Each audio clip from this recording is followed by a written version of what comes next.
Welcome to ஆண்டர்கார்ட். Welcome to ஆண்டர்கார்ட். இன்றைக்கு நம்மோடு நேர்காணலுக்காக சிறப்பு விருந்தினராக மூத்த ஊடகவியலாளர் திரு ஜென்ராம் அவர்கள் எழுந்திருக்கிறார். அவரோடு பேசலாம். சார் வணக்கம். சார் வணக்கம் இந்திரகுமார். நாடாளுமன்றத்துல இதற்கு முன்பு பிரதமர் மோடியின் மீது நோ கான்பிடன்ஸ் மோஷன் கொண்டு வரப்பட்டது. ஆனா அப்ப அவங்களுக்கு ஒரு ப்ரூட்டல் மெஜாரிட்டி இருந்தது. அவங்க எதிர்பார்த்தது போலவே வெற்றி பெற்றாங்க. இப்போ நாடாளுமன்றத்தினுடைய மாநிலங்களவை தலைவராக இருக்கின்ற ஜெகதீப் தன்கர், குடியரசு துணைத் தலைவர், அந்த எக்ஸ் அபிஷியோ போஸ்ட்ல தான் அவர் வந்து மாநிலங்களவைக்கும் தலைவராக வந்து சேர்கிறார். அவர் மீது நம்பிக்கையில்லா தீர்மானத்தை முன்மொழிய திட்டமிடப்பட்டிருக்கிறது. இதை எப்படி புரிந்து கொள்வது அப்படின்றது குறித்து நேற்று நம்ம மனிதாலையுமே நம்ம அதை பற்றி பேசி இருக்கிறோம். ஆனா இதிலிருந்து என்ன கிடைக்க போகுது? இந்த நோ கான்பிடன்ஸ் மோஷன்ல ஜெயிக்க முடியும்ன்ற நம்பிக்கை, அதை எப்படி பாக்குறது சார்? நோ கான்பிடன்ஸ் மோஷன் அல்லது ஏதேனும் ஒரு தீர்மானம் அல்லது கோரிக்கையை வலியுறுத்துவது அப்படிங்கிறது நாடாளுமன்ற ஜனநாயகத்திற்குள்ள வெற்றி பெறுவதற்காக மட்டுமே நடத்தப்படுவது இல்லை. நாட்டினுடைய கவனத்தை அந்த குறிப்பிட்ட பிரச்சனையில கொண்டு வந்து குவிப்பதற்காக ஒரு நடைமுறையாக அதை எதிர்கட்சிகள் கொண்டு வருகின்றன. அதனால நம்பிக்கையில்லா தீர்மானம் கொண்டு வருகிறோம் அல்லது பதவி நீக்க தீர்மானம் கொண்டு வருகிறோம் அப்படிங்கிறதுனால அது நடந்து முடிந்து விடுமா? நடக்காத ஒரு விஷயத்துக்காக எதுக்காக இவ்வளவு எனர்ஜி போடுறீங்க? இது அவர்களுடைய பெயரை அசிங்கப்படுத்துவதை தவிர வேறு எதுக்கும் பயன்படாது. அப்படி ஒரு வேலையை எதிர்கட்சிகள் செய்யலாமா அப்படின்னு நமக்கு எதிர்கட்சிகளுக்கு வகுப்பெடுக்கக்கூடிய ஆசிரியர்கள் பலர் இருக்கக்கூடும். ஆனா அது வந்து அரசியல் செயல்பாடுகள்ல அது ஒன்று. நாடாளுமன்ற செயல்பாடு, நாடாளுமன்ற போராட்டம் அப்படிங்கிறதுல இந்த மாதிரியான விஷயங்கள் எல்லாமே உள்ளடங்கி இருக்கிறது.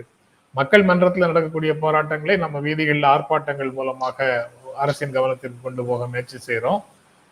நீதிமன்றத்தில் நடக்கக்கூடிய போராட்டத்தை வழக்குகள் மூலமாக நீதிமன்றத்தில் ஆர்கியூ பண்ணி அந்த போராட்டத்தை நடத்துறோம். நாடாளுமன்றத்தில் நடத்தக்கூடியதை இது போன்ற செயல்பாடுகளின் மூலமாக எதிர்கட்சிகள் செய்கின்றன. இந்த மூன்றுக்கும் இடையில ஒரு கொஹிரன்ஸ் இருந்ததுன்னா, இந்த மூன்றுக்கும் இடையில ஒரு இணைப்பு சங்கிலி ஒண்ணு இருந்தது என்றால் அதனுடைய பலன்கள் வந்து அதிகமாக இருக்கும். ஒன்றோடு ஒன்று தொடர்பு இல்லாம மூன்றும் தனித்தனியாக நடந்ததுன்னா வெறும் சடங்காக அல்லது சம்பிரதாயமாக அந்த எதிர்ப்புகள் அல்லது அந்த போராட்டங்கள் முடங்கி போவதற்கான வாய்ப்பும் இருக்கு. அந்த வகையில குடியரசு துணைத் தலைவர் மீது, அதாவது ராஜ்யசபா சேர்மன் மீது, மாநிலங்களவை தலைவர் மீது நம்பிக்கையில்லா தீர்மானம் அப்படிங்கிறது ஒரு பொலிட்டிக்கல் டிபேட்டுக்கான இடம்.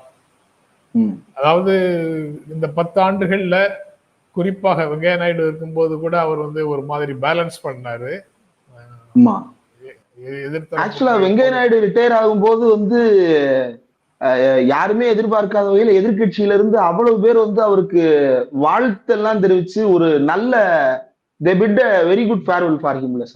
ஆமா, இவர் வரும்போதே சிக்கல் தான். ஏன்னா அவருடைய ட்ராக் வந்து வெஸ்ட் பெங்கால் கவர்னராக என்ன பண்ணாருங்கிறது எல்லாருக்கும் தெரிந்த காரணத்தினால மேற்கு வங்கத்தினுடைய கவர்னர் ஆளுநராக மமதா பானர்ஜி அரசுக்கு இல்லாத தொல்லை எல்லாம் கொடுத்து கொண்டிருக்கிறார் அப்படின்னு கூட்டாட்சி விதிகளுக்கு மாறாக, கூட்டாட்சி உணர்வுகளுக்கு மாறாக மாநில அரசுக்கு கடுமையான நெருக்கடியை கொடுத்து கொண்டிருக்கிறார் பெயர் இருந்த சமயத்துலதான் அவருக்கு குடியரசு துணைத் தலைவராக வந்து இங்க ராஜ்யசபா சேர்மனாகவும் வந்து சேர்றாரு. அப்படி வரும்போது கொஞ்சம் அவுட் ஸ்போக்கனாக அவர் ஆரம்பிச்சு பேசும்போது கிட்டத்தட்ட கொஞ்சம் தன்னை மாற்றிக்கொண்டார் என்றால் நல்ல ராஜ்யசபா சேர்மனாக இருப்பாரோங்கிற ஆரம்பத்தில் அப்படித்தான் தோன்றியது. பழிச்சென்ற வார்த்தைகளும் அவருடைய நடைமுறையும் முதல்ல கொஞ்சம் கவர்ச்சிகரமாகத்தான் இருந்தது. ஆனா கொஞ்ச நாட்கள்லேயே முழுக்க முழுக்க பயஸ்டாக ஒரு நடந்து கொள்கிறாருங்கிற குற்றச்சாட்டை முன்வைக்க தொடங்கிட்டாங்க. குறிப்பாக மல்லிகார்ஜுன கார்கே, டெரிக் ஓபிரைன், அப்புறம் டாக்டர் கேரளால வர்ற எம்பி, முன்னாள் பத்திரிகையாளர், இப்போ எம்பியா வந்திருக்கிறாரு, நினைவுக்கு வரமாட்டேங்குது சட்னு பேரு. அவரு எல்லாரும் வந்து பேசும்போது எல்லாமே அவர் வந்து கொஞ்சம் இயல்பாக நடத்தவில்லை அப்படிங்கிற மாதிரியான ஃபீலிங் வந்து வருது. அதை அவர்களும் அந்த நபர்களும் வந்து அங்கேயே அதிருப்தியை வெளிப்படுத்தி பல முறை பேசியிருக்கிறாங்க. அது வந்து இப்ப சமீப காலங்கள்ல ரொம்ப அதிகமாக இருக்கிற மாதிரியும், அது பொறுக்க முடியாத லெவலுக்கு போகிற மாதிரியும், கார்கேக்கும் அவருக்கும் இடையில அடிக்கடி முரண்பாடுகள் முற்றுவதையும் பார்க்கும்போது இப்போது இந்த நிலைக்கு வந்து சேர்ந்திருக்குது. அது டெரிக் ஒப்ரைன், கார்கே 2 பேருக்கும் அது பெரிய தடையாக அவர் இருக்கிறாருங்கிற மாதிரி ஃபீலிங் அவங்களுக்கு வந்திருக்குங்கிறது உண்மைதான். அதனுடைய விளைவாக அந்த நம்பிக்கையில்லா தீர்மானம் இது தோற்கடிக்கப்படலாம். பாரதிய ஜனதா கட்சி அவரோடு இருக்கு. எதிர்கட்சிகளுக்கு போதுமான எண்ணிக்கை இல்ல. வெற்றி பெற வாய்ப்பு ஒருவேளை இருக்கவும் வாய்ப்பு இருக்கும் சார். அது நம்ம அதீத எதிர்பார்ப்பு வேணா வெற்றி பெற வைக்கலாம். பாஜக அல்லது பாஜகவின் கூட்டணி கட்சிகள் எதிர்த்து வாக்களிக்கும் என்று நான் நினைக்கல. ஒருவேளை அந்த மாதிரி நடந்ததுன்னா அது மிகப்பெரிய முன்னேற்றம் அப்படின்னு நினைச்சுக்கலாம். ஆனா அப்படி நடக்கும்னு நான் நம்பல. அப்படி நடக்கும்னு நான் நம்பல. அது போன்ற எதிர்பார்ப்புகளை வளர்த்துக் கொள்வதில்லை நான் அப்படிங்கிறதுனால எதிர்பார்ப்பு இல்ல, அது ஒரு ஒரு ஒரு கியூரியஸா அது ஒரு விஷயமா போயிட்டு இருக்கு சார். ஏன்னா எல்லா தரப்புலையுமே அவர் வந்து வார்த்தைகளை கடுமையாக அவர் பயன்படுத்தி இருக்கிறார் அப்படின்றது. இன்னொரு பக்கம் இம்பீச்மெண்ட் மோஷன் ஒண்ணு ப்ரொபோஸ் ஆயிருக்கு சார். அலகாபாத் நீதிமன்றத்தினுடைய நீதிபதி சஞ்சய் குமார் யாதவ் அப்படின்றவர் மீது யூனிஃபார்ம் சிவில் கோட் பற்றி அவர் பேசியிருந்த கருத்துக்கள் சர்ச்சையானது. அதை நாடாளுமன்றத்திற்கு கொண்டு வந்திருக்கிறது காங்கிரஸ் உள்ளிட்ட எதிர்கட்சிகள் அத்தனை பேரும். இத எப்படி பாக்குறீங்க சார்? இம்பீச்மெண்ட் மோஷன் அப்படின்றது இதுவுமே வந்து இது வின்னபிளா இல்லையா அப்படின்றத தாண்டி ஜட்ஜஸ் மீதான ஒரு கொஸ்டினை வந்து நாடாளுமன்றத்துக்கு உள்ள ரைஸ் பண்றது, இதை எப்படி பாக்குறீங்க சார்? ஆமா, அதாவது 2 காரணங்களுக்காகத்தான் இது போன்ற நடவடிக்கைகளை நீங்க எடுக்க முடியும் அப்படின்னு சொல்றாங்க. ப்ரூவ்டு மிஸ்பிஹேவியர், அப்புறம் இன்கப்பாசிட்டி. அதாவது ஒரு முடிவெடுப்பதற்கான தகுதிகளை அவர் இழந்து கொண்டிருக்கிறார். அதாவது சுயமாக சிந்திக்க முடியாத நிலையில இருக்கிறாரு. மனநிலையில கொஞ்சம் பிறழ்வு ஏதேனும் இருக்குது அந்த மாதிரி, அல்லது வேறு காரணங்கள்னால ஒரு அறிவார்ந்த செயல்களில் ஈடுபடுவதற்கு தகுதியான நபராக அவர் இல்லை அப்படிங்கிற ஒரு நிலை வந்தால் அவர் மீது பதவி நீக்க தீர்மானத்தை கொண்டு வரலாம். இல்லை என்றால் அந்த பிஹேவியர், ப்ரூவ்டு மிஸ்பிஹேவியர் அப்படின்னு சொல்றாங்க. அதாவது ரொம்ப வெளிப்படையாக மெய்ப்பிக்கப்பட்ட நடத்தை, மோசமான நடத்தை அப்படின்னு. அப்படி அந்த மாதிரி இது வரைக்கும் ஒரு நிறைய வந்திருக்கு. ஒரு 5-6 வந்திருக்கும். இல்ல ஒரு 4 வந்து நாடாளுமன்றத்துக்குள்ள வரைக்கும் வந்து, ஆனா நிறைவேற்றப்படவில்லை. இதுவரைக்கும் யாருமே இதுவரைக்கும் பதவி நீக்கம் செய்யப்படவில்லை. இவரும் செய்யப்படுவார்ங்கிற நம்பிக்கை இல்லை. ஆனா அதற்கான முயற்சியில பதவி நீக்க கோரிக்கையை சமர்ப்பிக்கிற வேலையை தீவிரமாக எதிர்கட்சிகள் செய்து கொண்டிருக்கின்றன. கையெழுத்துக்களை வாங்க தொடங்கி இருக்கின்றன அப்படின்றத பார்க்க முடியுது. மக்களவையில 100 கையெழுத்துகளோடும் மாநிலங்களவையில 50 கையெழுத்துகளோடும் அந்த மனு சமர்ப்பிக்கப்பட வேண்டும். அந்த நிறைவேற்றப்பட்டால் அதுக்கப்புறம் குடியரசு துணைத் அதாவது ராஜ்யசபா சேர்மன் அல்லது ஸ்பீக்கர் ஒரு 3 பேர் அடங்கிய குழுவை நியமிப்பார்கள். ஒரு சீஃப் ஜஸ்டிஸ் ஆஃப் இந்தியா அல்லது சுப்ரீம் கோர்ட் ஜட்ஜு அல்லது ஹைகோர்ட் ஜட்ஜு ஒருத்தர் 2, அதுக்கப்புறம் ஒரு ஜூரிஸ்ட், ப்ராமினென்டான ஒரு ஜூரிஸ்ட், அதாவது வழக்கறிஞராக அல்லது ரொம்ப பிரபலமாக இது போன்ற விஷயங்கள்ல நுணுக்கமான அறிவு கொண்டவராக ஒருவர் ஜூரிஸ்ட்னு 3 பேர் கொண்ட குழுவை அமைக்கணும். அந்த குழு விசாரித்து ஒரு அறிக்கை கொடுக்கும். அந்த அறிக்கையின்படி நடக்கும் அப்படின்னு அந்த ப்ராசஸ்ல சொல்றாங்க. அதுக்கப்புறம் வாக்கெடுப்புக்கு விடணும் பதவி நீக்கத்துக்கான கோரிக்கையை. அதுவும் ஸ்பெஷல் மெஜாரிட்டியோட தான் பாஸ் ஆகணும்னு சொல்றாங்க. அதாவது பிரசன்ட் ஆகிற உறுப்பினர்கள்ல 2/3 அப்படின்னு சொல்றாங்க. அப்படி வெறும் சிம்பிள் மெஜாரிட்டி போதாதுன்னு. அதனால நிறைவேற்றப்படுவதற்கு ரொம்ப வாய்ப்பு குறைவு. ஏன்னா அவர் போய் பேசினது விஸ்வ இந்து பரிஷத்தினுடைய கூட்டத்துல போய் பேசியிருக்கிறாரு. போய் வழக்கமாக இந்துத்துவ ஆதரவாளர்கள் எல்லாரும் பேசக்கூடிய கோஷ் அந்த ஜோதியில அவரும் கலந்திருக்கிறாரு. இஸ்லாமியர்களுக்கு எதிரான பேச்சை பேசியிருக்கிறாரு. அவர்களுடைய திருமணம் முறைகளில் இருக்கக்கூடிய இவர்களுடைய பார்வையை வெளிப்படுத்தி இருக்கிறார். பரந்த அளவுல அது போன்று நடக்குதா? ஒன்றுக்கு மேற்பட்ட திருமணங்களை ஒரே நேரத்தில் செய்து கொண்டிருக்கிறார்களா பெரும்பாலான இஸ்லாமியர்கள்? அப்படி இருக்கும்போது இந்த மாதிரி ஒரு பிரச்சாரத்தை உயர் பொறுப்பில் இருக்கக்கூடியவர் எப்படி செய்யறாரு? அரசியல் ஆதாயத்துக்காக ரோட்ல யாராவது பேசினாங்கன்னா தட் இஸ் அண்டர்ஸ்டாண்டபிள், அனுமதிக்கத்தக்கது அல்ல. ஆனா அவங்க பேசுறது ஏன் பேசுறாங்கிறதுக்கான காரணம் புரியுது. ஆனா இந்த மாதிரி நபர்கள் பேசுவது அதிர்ச்சியும் கவலையும் கொடுக்க செய்வதாகத்தான் இருக்கு. அது போக அதனுடைய தொடர்ச்சியாக அவர் பேசும்போது ஒரே சீரான சிவில் சட்டம் அப்படிங்கிற விஷயத்தையும் சொல்றாரு. அதை ஆதரிச்சும் பேசுறாரு. வெவ்வேறு மதங்களுக்கு வெவ்வேறு அரசமைப்பு சட்டம் இருக்கலாமா அப்படின்னு ரொம்ப சிம்பிளிஃபைடா, கொச்சையா இஸ்லாமியர்களுக்கு எதிரான உணர்வை அந்த அந்த அந்த இடத்துல அவர் வெளிப்படுத்துறாரு. இது ஒரு கான்ஸ்டிடியூஷனல் போஸ்ட்ல இருக்கிறவர். எஸ், அதுதான் பிரச்சனை. சாதாரணமாக பிஹெச்பி தொண்டர் ஒருத்தர் பேசிட்டாருன்னா அது எப்போதும் யாரும் பேசிக்கொண்டிருக்கிறார்கள்னு சொல்லி கடந்து போயிருவாங்க எல்லாரும். இன்னொன்னு, கீழமை நீதிமன்றம்னு சொல்லப்படுகின்ற டிஸ்ட்ரிக்ட் கோர்ட், செஷன்ஸ் கோர்ட்ல இந்த வாதங்கள் வருது அப்படின்னா அவங்க வந்து கான்ஸ்டிடியூஷனல் கோர்ட்ஸ் அல்ல. கான்ஸ்டிடியூஷன் கோர்ட்னு சுப்ரீம் கோர்ட்டையும் ஹைகோர்ட்டையும் தான் சொல்றோம். அப்ப அவங்களுக்கு இல்லாத அதிகாரம் இவங்களுக்கு இருக்கு அப்படின்றதுனாலதானே சார் அந்த மேட்ரிக்ஸ் இவங்க விசாரிக்க நம்ம போஸ்ட் பண்ணிருக்கோம். அவங்க இதை பேசுறாங்க. நீங்க பயன்படுத்துற சொல் வந்து ரொம்ப முக்கியமான சொல். அவங்களுக்கு இல்லாத அதிகாரம் இவர்களுக்கு இருக்கு அப்படிங்கிறதுக்கு, அந்த அதிகாரம் அவர்களுக்கு எங்க இருந்து கிடைக்குது? அரசமைப்பு சட்டத்துல இருந்து கிடைக்குது ஒண்ணு. அப்புறம் ரெண்டாவது, அந்த அதிகாரம் வந்து மக்கள் அவர்கள் மேல வச்சிருக்கக்கூடிய நம்பிக்கையிலிருந்து கிடைக்குது, மக்களுடைய ஏற்புல இருந்து கிடைக்குது. இவங்க நீதியைத்தான் வழங்குகிறார்கள், இந்த தீர்ப்புகளில் இவர்கள் வழங்கும் தீர்ப்புகளில் நீதி இருக்கிறது அப்படின்னு மக்கள் நம்புகிறத நம்பி அந்த தீர்ப்புகளை ஏற்றுக்கொள்ளும் ஏற்பிலிருந்து அந்த அதிகாரம் வருகிறது. ஆனா இதுல இன்னொரு, இப்ப மரடோனா கோல் போட்ட போது அது வந்து ஹேண்ட் ஆஃப் காட்னு சொல்லப்பட்டது இல்ல சார்? அப்ப இங்க ஹேண்ட் ஆஃப் சம்படி உள்ளுக்குள்ள ஏதோ ஒண்ணு இருக்கும், அந்த அதிகாரமும் சேர்ந்து வருதோ சார்? அந்த அதிகாரத்தை இப்போ வந்து நிலைநிறுத்த பாக்குறாங்க. அரசமைப்பு சட்ட ரீதியாக சட்டத்தின் ஆட்சி நடைபெறும் இடங்கள்ல இந்த அதிகாரம் மக்களுடைய ஏற்பில் இருந்தும் நீதிபதிகளுடைய ஒழுங்கமைக்கப்பட்ட நடத்தையிலிருந்தும் அந்த அதிகாரம் அவர்களுக்கு கிடைக்குது. அந்த ஒழுங்கமைக்கப்பட்ட ஒழுங்கான நடத்தையிலிருந்து, நடத்தைங்கிறதுக்கு பின்னால அது நிறைய ரூல்ஸ் வந்து அவங்களே அவர்களுக்கு உருவாக்கி வைத்திருக்கிறார்கள்.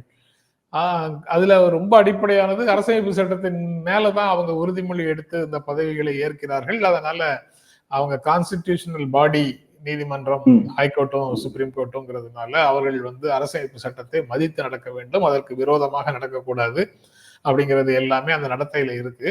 அந்த நடத்தையை மீறி அவர் செயல்பட்டதுனால இப்ப நிறைய இடங்கள்ல இதனுடைய விளைவுகளை பார்க்க முடியுது. அவங்க பார் அசோசியேஷன் கண்டனம் தெரிவிக்குது.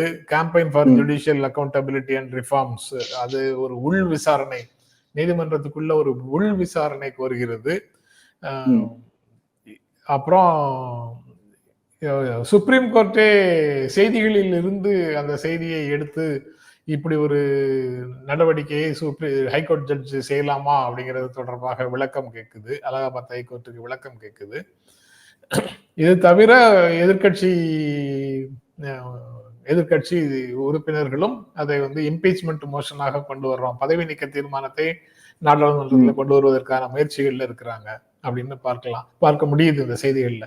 இதுதான் ஒரு இன்றைய நாடாளுமன்றத்துல, போன நாடாளுமன்றம் கடந்த 5 ஆண்டுகள்ல இருந்த நாடாளுமன்றத்தை விட 2024 பிறகு உருவான நாடாளுமன்றத்துல இந்த ஒரு புதிய டெம்போ கிடைச்சிருக்கு அவங்களுக்கு. டெம்போ புதிது, ஆனா டெம்ப்ளேட் வந்து கான்ஸ்டிடியூஷன் கொடுத்த அந்த பழைய டெம்ப்ளேட் தான். ஆமா, அதை தவிர வேற ஒண்ணும் செய்ய முடியாது இல்ல. அவங்களுடைய கடமை வந்து நீதிமன்றங்கள்ல என்ன செய்ய முடியுமோ வழக்கு போடலாம், நாடாளுமன்றத்துக்குள்ள விதிகளுக்கு உட்பட்டு என்னென்னலாம் அரசின் கவனத்திற்கு கொண்டு வர முடியுமோ அல்லது முறைகேடுகளை அல்லது அநீதிகளை வெளிப்படுத்த முடியுமோ அதையெல்லாம் நாடாளுமன்ற விதிகளுக்கு உட்பட்டு என்ன செய்ய முடியுமோ செய்யலாம். அவர்களுடைய இந்த ஆப்ஷன்ஸை எக்ஸ்ப்ளோர் பண்ற அந்த அதிகாரம் இப்போ இந்தியா கூட்டணிக்கு கிடைத்திருக்கிறதுன்னு புரிஞ்சுக்கலாமா சார்? அதுல தாங்க முடியாத நிலைமையில தான் அவங்க அந்த விஷயங்களுக்குள்ள போறாங்கன்னு புரிந்து கொள்ளலாம்.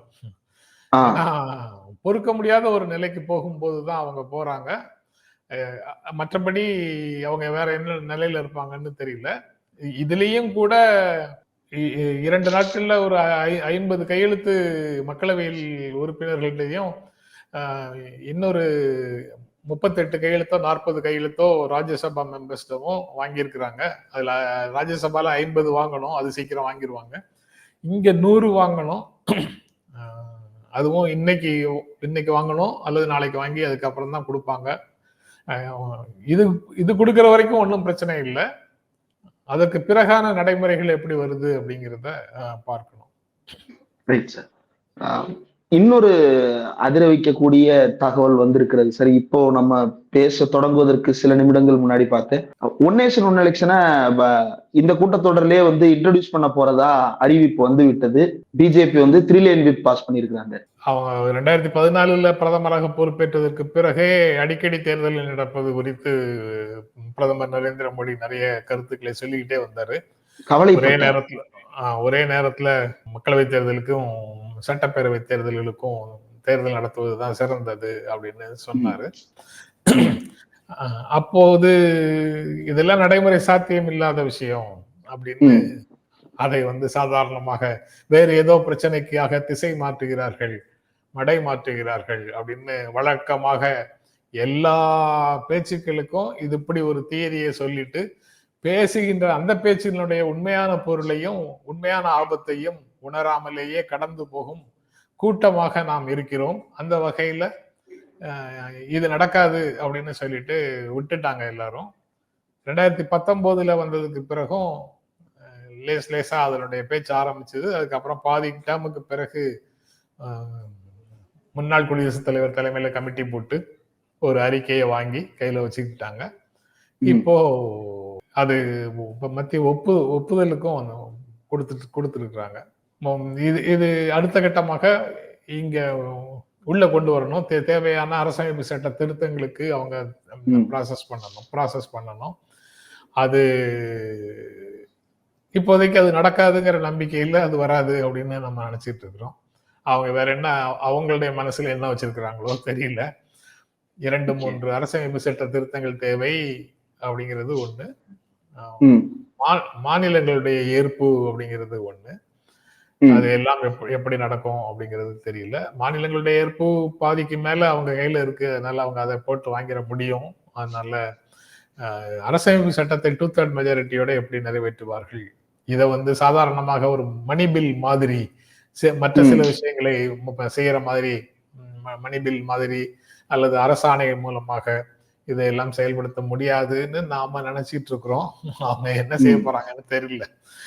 இதுக்கு தம்பித்துறை வாசன் உள்ளிட்ட வாக்காளர்கள் மட்டுமே பத்தாதுல சார், இதுக்கு கூடுதல் வாக்காளர்கள் தேவைப்படுவாங்கல்ல சார்? தேவைப்படுது, 2/3 தேவைப்படுது. அதனால அது எப்படி போகுது அப்படிங்கிறதையும் பார்க்கணும். ஆனா 2014 இப்பவும் அவங்க சொல்ற வார்த்தைகள் ரொம்ப முக்கியமான வார்த்தைகளாக இருக்கு. அதுல இருக்கு பொலிட்டிக்கல் எசன்ஸ். இந்தியா பிரதமர் நரேந்திர மோடி பொறுப்பேற்றதற்கு பிறகு இந்தியா வேகமாக முன்னேறி வருகிறது.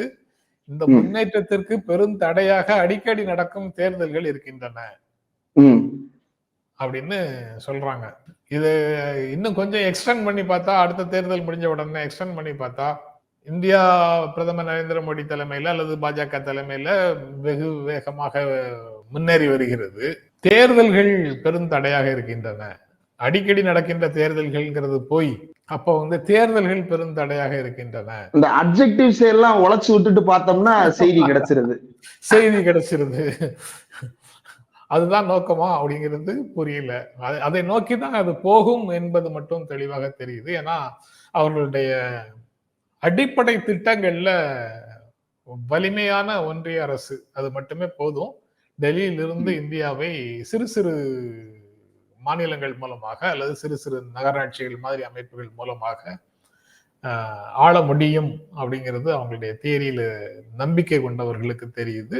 அவங்க அப்படி செய்ய முடியும்னு நினைக்கிறாங்க.